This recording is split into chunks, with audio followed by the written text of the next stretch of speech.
After the zombie virus outbreak, all American cities fell, leaving only a command post on an aircraft carrier. The man's superior told him that only by finding the source of the zombie virus could they develop an effective vaccine and save humanity. The man soon brought a virus expert to South Korea, where the zombie virus first broke out. But as soon as they got off the plane, a group of zombies rushed over and knocked down the soldiers. The virus expert was terrified and wanted to escape, but the man had no choice but to retreat with the rest of the group. However, upon arriving at the base, they discovered it had been reduced to ash, leaving no clues.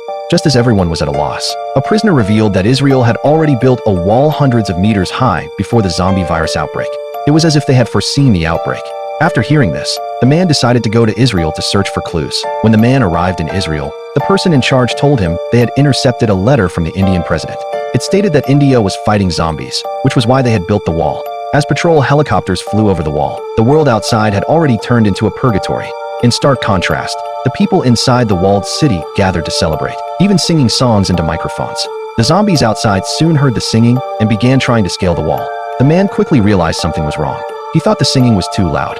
As soon as he finished speaking, zombies scaled the wall and falling like raindrops. It was too late for the people to regret. They could only frantically flee. But the zombies, like wolves among a flock of sheep, were madly destroying everything inside. The fleeing man looked back and saw something strange, an old man standing there, unharmed by the zombies. Although the man was puzzled, he could only continue to run. Soon they arrived at an alley. Zombies rushed at them from both sides. They had no choice but to enter a house. As soon as they reached the second floor, the man saw a similar scene, a bald little boy surrounded by zombies, but was not attacked. Instead, the zombies avoided him. Seeing this, the man seemed to have the answer. They struggled to reach the square and prepared to leave by helicopter. But just then, a zombie leaped from the wall and climbed onto the helicopter. Despite the soldiers' desperate resistance, the helicopter eventually crashed. They had no choice but to go to the airport. The soldiers threatened the pilot with a gun as he prepared to take off, allowing them to board the plane. The man carefully recalled the scene just now. The elderly man and the child who seemed to be undergoing chemotherapy. Suddenly, a bold idea struck him. He immediately reported it to his superiors. It turned out that zombies only attack healthy humans, thereby spreading the virus more effectively.